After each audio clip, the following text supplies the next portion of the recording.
Hello students, I am here once more with a new video related to voice। बेटा आज फिर मैं आपके समक्ष उपस्थित हूँ एक नई वीडियो लेकर वॉइस की, वाच्य की। इंग्लिश में बोलते हैं इसे वॉइस और हिंदी में बोलते हैं वाच्य।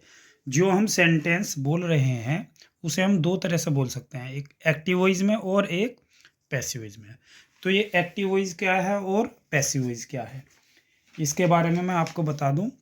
जितने भी टेंस आप स्टार्टिंग में पढ़ते हैं वो सभी एक्टिव वॉइस की फॉर्म में पढ़ते हैं।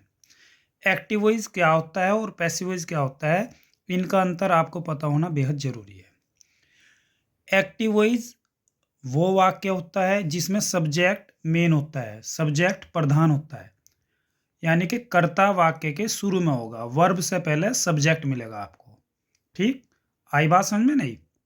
एक्टिव वॉइस ऐसे वाक्य होते हैं जिनमें सब्जेक्ट मुख्य रूप में होता है, यानी कि सब्जेक्ट पहले पाया जाता है।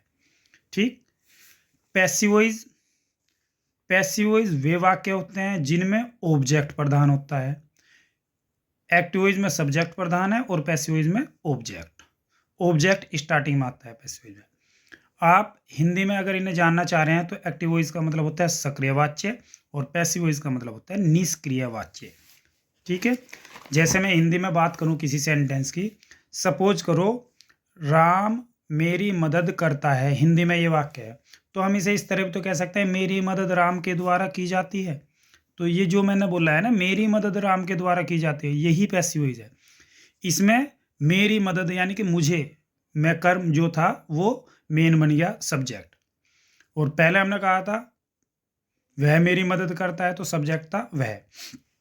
आप एग्जाम्पल देखेंगे इंग्लिश में, Ravi reads a book. Ravi reads a book, तो रवि सब्जेक्ट है यहाँ पर। पैसिव वॉइस में क्या हो जाएगा, जो ऑब्जेक्ट है हमारा उसे मेन लेना पड़ेगा, हमें ऑब्जेक्ट को मुख्य रूप से प्रस्तुत करना पड़ेगा। तो शुरू में हम ऑब्जेक्ट लेंगे, a book is read by Ravi. Is क्यों आया है ये बात, तो स्टूडेंट्स आपको जो है ये पता होना चाहिए एक्टिव वॉइस से पैसिव वॉइस हम कैसे बनाते हैं, रूल्स क्या होते हैं। तो मैं आपको रूल समझा दूं यहाँ पर। सबसे पहले आपको ऑब्जेक्ट को सब्जेक्ट बनाकर लिखना है। ठीक है बेटा, ऑब्जेक्ट को सब्जेक्ट में कन्वर्ट करना है। सेकंड, टेंस के अनुसार हमें हेल्पिंग वर्ब लिखनी है, और पैसिव वॉइस में हमेशा वर्ब की थर्ड फॉर्म लिखनी होती है। सब्जेक्ट को ऑब्जेक्ट बनाकर बाय से जोड़ना होता है। First you should write subject by changing object.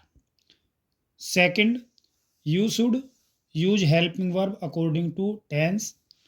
Third, always use third form of verb in passive voice. And finally, we should change object into subject and it should be added with by. Okay? अब आपको subject और object का पता होना चाहिए, subject क्या है object क्या है, किस सब्जेक्ट को किस ऑब्जेक्ट में कैसे बदलते हैं। इसके लिए मैंने आपको टेबल बनाई है, एक बार समझा दूं। सब्जेक्ट है आई, तो पैसिव वॉइस बनाते समय आई का कर देंगे हम मी। सब्जेक्ट है वी, पैसिव वॉइस में कर दो अस। यू, पैसिव वॉइस में भी यू, यू का सब्जेक्ट भी यू है और ऑब्जेक्ट भी यू है, आप जानते हैं ये तो। ही का ऑब्जेक्ट हिम, सी का ऑब्जेक्ट हर, दे का ऑब्जेक्ट देम, इट का ऑब्जेक्ट इट ही रहना है, और नाउन का ऑब्जेक्ट नाउन, यानी कि नाम का नाम ही रहना है। और जो भी हमने ये ऑब्जेक्ट बनाया है इनको बाय से ऐड करना है। ठीक है बेटा, और कभी भी ये ध्यान रखना है कि ऑब्जेक्ट है तो उसे सब्जेक्ट कैसे बनाना है, तो इसी को रिवर्स कर दो। मी का आई, अस का वी, यू का यू, हिम का ही, हर का सी, देम का दे, इट का इट, और नाउन का नाउन। ठीक है बेटा, ये टेबल आपको लर्न होनी चाहिए। तो नेक्स्ट है आपका, एक बात ध्यान देने वाली है, हमारे पास 12 टेंस होते हैं, आप पढ़ के आए हैं। 12 टेंस में से केवल और केवल 8 टेंस की पैसिव वॉइस बनती है, ये आपको याद रखना है। मैंने यहाँ पर टेबल बनाई है रिमाइंड कराने के लिए आपको। टेंस 12 टेंस लिखे हुए हैं इधर, एक्टिव वॉइस में क्या फॉर्म है और पैसिव वॉइस में क्या फॉर्म है आप देख सकते हैं।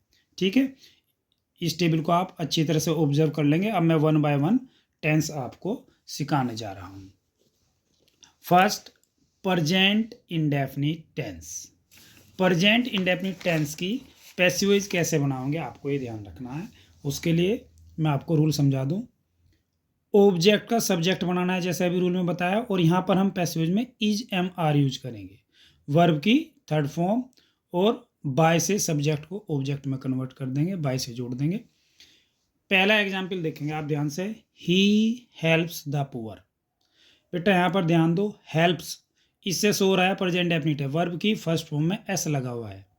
तो पैसिव वॉइस बनाते समय क्या करेंगे, अपने रूल फॉलो करना है। पहला रूल हमारा क्या कहता है, ऑब्जेक्ट को सब्जेक्ट बना दीजिए। तो द पुअर हमारा सब्जेक्ट बन गया यहाँ पर। टेंस के according helping verb present definite, passive voice में इज एम आर, तो यहाँ हम हेल्पिंग वर्ब यूज करेंगे आर। वर्ब की third form helped by him. Second sentence देखेंगे आप, the baby drinks the milk. तो वर्ब है हमारी ड्रिंक्स, तो ऑब्जेक्ट है मिल्क, तो मिल्क का सब्जेक्ट बना दिया।